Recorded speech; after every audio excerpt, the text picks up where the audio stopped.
Bienvenidos a Misterios de Liderazgo, los abogados del diablo. El podcast que desmonta mitos, astracanadas y tonterías sobre el liderazgo. Presentado por Juan Carlos Cubeiro y Jaime Guibelalde. Saludos misteriosos a los amantes del liderazgo. Saludos misteriosos, Jaime. Bueno, empezamos. Buenos días o buenas tardes según el uso horario que dice un amigo mío cuando nos escuchen nuestros oyentes. Oye, en primer lugar, lo que creo que debemos hacer, Juan Carlos, es dar las gracias a nuestros oyentes. Por supuesto que sí, dar las gracias. La verdad es que hemos recibido un montón de mensajes, tanto de España como de fuera. Oye, nos anima un montón pues todas las cosas que nos decís. Sí, mensajes de hispanohablantes, básicamente. Sí, en rumano todavía no estamos. Oye, teníamos programado un programa que era el de vanidades, egos y liderazgo, que lo vamos a dejar para un par de semanas más tarde, y nos apetecía tratar un tema pues muy relacionado con el liderazgo y de una forma un poquito más amplia, que es cuando el liderazgo salva vidas. Cuando el liderazgo salva vidas, sí, la verdad es que es un tema importante. Hoy en lugar de empezar con una frase, que es como arrancamos habitualmente, voy a contar una cosa de Napoleón que me llamó mucho la atención hace unos días. La verdad es que a mí este tío me caía bastante gordo, me he leído alguna biografía suya y no era un tío al que le tenga especial simpatía. Le llamaban Le Petit Cabrón en España, de hecho, yo creo que incluso se quedaba un poquito corto. Pero voy a contar una cosa de cómo clasificaba sus ejércitos que me pareció enormemente interesante. Napoleón hacía una clasificación como en 4 niveles. Hablaba de los inteligentes con iniciativa, hablaba de los inteligentes sin iniciativa, hablaba de los ignorantes sin iniciativa y hablaba de los ignorantes con iniciativa. A los inteligentes con iniciativa los nombraba sus generales. Eran los señores que se ocupaban de gestionar absolutamente todo. Los inteligentes sin iniciativa eran el segundo nivel, tíos perfectos para obedecer órdenes. Los ignorantes sin iniciativa eran los que ponía como carne de cañón, daba igual que muriesen, y a los ignorantes con iniciativa no los querían los ejércitos. Como decía no me acuerdo quién, Juan Carlos, no hay nada más peligroso que... Un tonto motivado. Esta frase es de Emilio Duró y pasará a la historia por esta frase. Efectivamente, bueno, sí. Capacidad y compromiso, ¿no? Necesitas gente inteligente y necesitas gente proactiva, las dos cosas. Traducido al lenguaje de Pérez Reverte, él es un tío al que admiro bastante, él hablaba de cómo el malvado tiene como aliados a los tontos. De hecho, contaba, bueno, en fin, la capacidad que tiene un imbécil de hacer estragos, sobre todo si está en tus filas. Bueno, esto es un tema importante porque, claro, ¿qué es peor, la estupidez o la maldad, ¿no? Y se ha estudiado científicamente, como sabes, Jaime, la estupidez es inconsciente y la maldad es consciente. Entonces, por supuesto, la estupidez está más extendida, la maldad requiere de una cierta inteligencia para provocar el mal. Reverte decía que prefería en ese sentido a los malvados, que son minorías, se benefician a sí mismos, pero hay más estúpidos, evidentemente.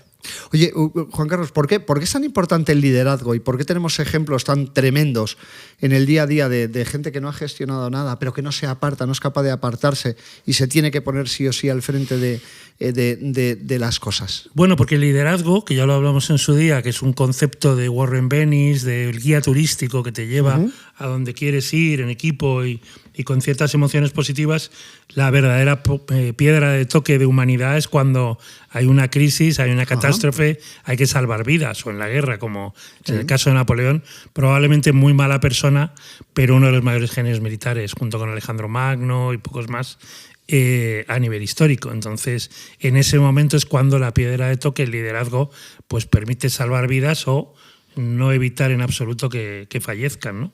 ¿Qué ejemplos se te ocurrirían, Juan Carlos? Que nos vengan así rápido bueno, seguro que hay un ejemplo... Ejemplos de ejercicios de liderazgo en cualquier ámbito. Winston Churchill, por supuesto. ¿Sí? Winston Churchill, además un proceso dinámico muy interesante, porque él fue ministro de la guerra en la Primera Guerra Mundial, cometió un error garrafal, que es Galípoli, donde murieron miles de soldados, y luego pues, que estaba un poco defenestrado. Él estuvo en el Partido Conservador, luego 20 años en el Liberal, luego volvió al Partido Conservador, quedaba ahí en los inicios, lo que iban a ser los inicios de la Segunda Guerra Mundial, como la persona que odiaba absolutamente a Hitler, que no se podía fiar de él.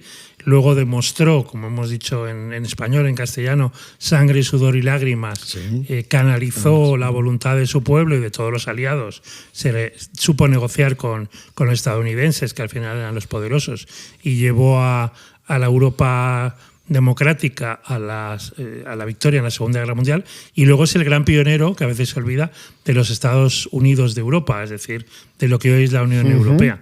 Winston Churchill, bueno, de hábitos de fumaba y después le pegaba el porrón, hombre. Le pegaba al drink y al alcohol. Empezaba a ver desde por la mañana hasta por la noche. Hasta por la noche. Hay mil biografías que lo vida cuentan. disoluta. Sí. Ahora bien, con unas ideas muy claras, un orador probablemente como no hubo desde Julio César en términos de liderazgo, que supo contar muy bien las victorias, incluso los momentos hostiles, como Dunkerque, que es su primera piedra de toque, que él...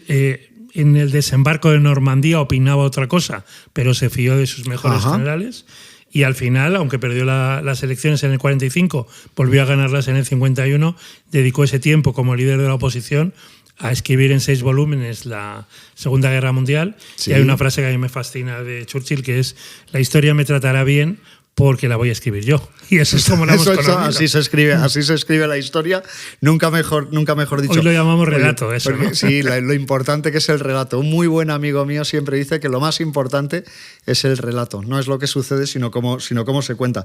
Oye, y en términos más actuales, y me atrevería a preguntarte por perfiles de liderazgo femenino, que es algo que hemos tratado en alguno de los programas, que sean una referencia en cuanto a salvar vidas.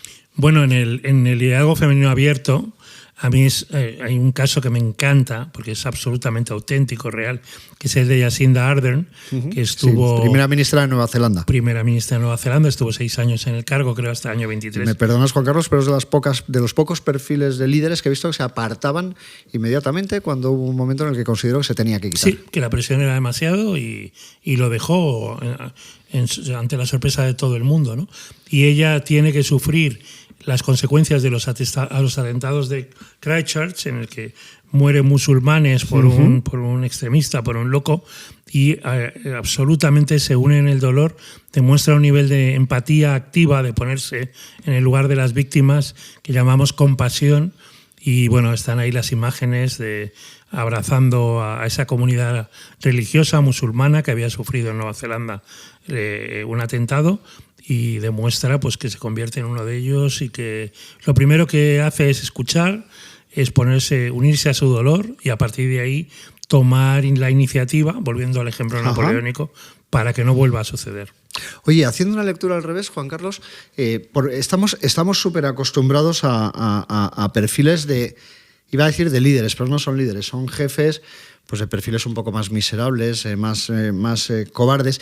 ¿Qué tiene que ver la cobardía con el liderazgo? Haciendo justo la lectura inversa. ¿Por qué es tan poco frecuente que en situaciones críticas haya gente valiente que ejerza un liderazgo potente? Bueno, es que la valentía, no se concibe el liderazgo sin valentía, ¿no? Y tú sabes que es un equilibrio, ¿verdad? Es un equilibrio. La distancia media entre la cobardía y la temeridad. Y la temeridad. Malo es según decía Aristóteles, me enseñó un buen amigo. Exactamente, Aristóteles valoraba siempre este justo medio, ¿no? Este equilibrio. Y se lo enseñó Alejandro Magno, grandísimo líder, que evidentemente luchó contra el emperador persa y conquistó el 90% de la tierra conocida en aquella época. Y entonces la valentía es eso, es decir, el valor, el coraje, la audacia, sin caer en la temeridad de decir, bueno, estos son momentos incluso de apostar la vida, si hace falta, por nuestros semejantes, por la humanidad, ¿no? Y hay numerosos ejemplos en la historia de los pueblos hispanos también, a ambos lados del Atlántico, en el que el líder, desde Isabel la Católica o Santa Teresa de Jesús, podemos pensar en generales o en presidentes que realmente han demostrado ese liderazgo, ¿no? Nelson Mandela a mí me parece un caso también muy interesante, después de 27 años en la cárcel en Robben Island, cómo volvió sereno, cómo él sabía que no podía caer en la venganza, que era lo que se esperaba de él y de sus partidarios. Y bueno, todavía lo mejor de la Sudáfrica que hemos conocido después es el legado de Nelson Mandela. Oye, y todo esto que cuentas me estaba haciendo reflexionar que en general cualquier persona que ejerce un liderazgo en situaciones extremas, duras, normalmente son perfiles de personas que manejan una coherencia extraordinaria con sus valores. Claro, que los valores son los que les guían. Se habla mucho de valores, pero son valores vividos. ¿Qué quiere decir eso de valores vividos? Para que nos entiendan. Que no es lo que se pone en una pizarra o en una web, que queda bien, que un comité de dirección o un partido político, un consejo de ministros, más o menos acuerdan. Podríamos decir que hay consonancia entre lo que haces y lo que dices. Exactamente, es lo que haces. Entonces, por eso es vivido. Y es importante, no pueden ser muchos valores, pero que al final de ese ejemplo, ¿no? Igual que sin valentía no hay liderazgo, sin ejemplo tampoco lo hay. Y ese ejemplo tiene que ser valiente, tiene que ser auténtico, tiene que ser coherente entre lo que piensas, lo que sientes, lo que dices y lo que haces. Que son 4 caras, o si se puede decir así, del mismo comportamiento.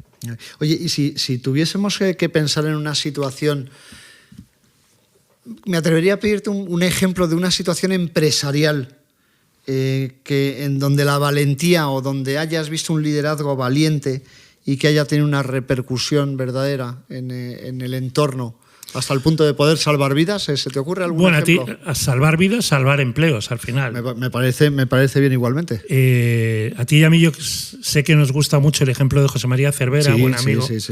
heredero de nada menos que el almirante Cervera, condecorado por los estadounidenses en la guerra de Cuba, porque siempre fue un caballero que antepuso el honor incluso al conflicto. Y su heredero, José María Cervera, director general de Macro, en una época en que Macro, que es el cash and carry, es la empresa de distribución, digamos, de gran volumen, que más antigua de España, 1973, está datada, pues le llamaron de donde él estaba, en la Europa del Este, para cerrarla. Y él dijo, bueno, yo me niego a cerrarla porque estos son empleos, y convenció a su jefe a través de los resultados de que ese propósito del que hablamos, sus valores, harían que cualquier intento de compra, de venta por parte de los profesionales de Macro se convirtiera en venta cruzada. En poco tiempo, haciendo pues una serie de actividades en las que demostró estar en primera línea, en contacto con los empleados responsables del trato con el cliente, cambió las cosas, apostó por mejores comerciales, por mucho mejor, digamos, excelencia en términos de superar las expectativas, y en poco tiempo, en pocos años, gracias a él y a su equipo, pues Macro se convirtió en la joya de la corona, donde se hacía el centro de innovación en Europa, y todo era muy, muy beneficioso. Al final si no recuerdo mal, y ligándolo con lo que tú planteas, que tú conociste ese ejemplo muchísimo más de cerca, pero al final hizo un ejercicio de cercanía, de transparencia, de humanidad, de humildad, de equipo. Sí, efectivamente. De tener las ideas muy claras, de poner el propósito por delante de todo, de convencer desde su propio ejemplo de que al final no era cuestión de ganar más dinero, sino de preservar los puestos de trabajo, los empleos, y a partir de ahí pues lo consiguió. Es decir, ideas claras y una ejecución perfecta. ¿Qué papel crees que juega la humildad en situaciones como esta, en situaciones un poco críticas? Sí, bueno, hablabas antes del liderazgo femenino y hemos insistido en que la humildad no es no contar lo que hacemos bien. Desde el sano orgullo hay que contarlo. La humildad es no creerte más que nadie, que sería la soberbia. Lo contrario, el antónimo. Y la humildad quiere decir que hay que hacer prueba de error, porque nunca manejamos todos los contextos, y menos en situaciones de crisis o de catástrofes, ¿no? La humildad no es, digamos, el boato, la arrogancia, porque eso al final no te lleva a ningún sitio. Pero siempre desde la visibilidad, sabiendo encajar humildad y sana visibilidad, contando, repito, lo que hacemos bien. Y esto es difícil, pues es un equilibrio, igual que el de la valentía es un equilibrio muy inestable, el de la humildad también lo es. Sí, y además hay quien lo va a confundir inmediatamente con la modestia, que son cosas totalmente diferentes. Oye, Juan Carlos, venga, que estamos ya en nuestra sección de... Ya estamos en Takeaway. Ya estamos en la sección de Takeaway. Ya te como Tupperware, como nos ha sugerido algún oyente. ¿Qué 2 o 3 cosas crees que son de aplicación para nuestros oyentes desde ya mismo, en relación yo diría que con liderazgo en situaciones un poco críticas? Cuando como líder te toca una situación crítica, de crisis, de catástrofe, primero tener un tiempo de introspección, porque no se puede salir así directamente a ver qué sale, y volvemos a Churchill. Él decía que para un discurso corto planificaba durante horas y para un discurso muy largo prácticamente improvisaba. Nosotros tenemos un presidente de gobierno que se tomó 5 días de introspección, no, bueno, eso no sé cuántos. Esa es otra historia, sí.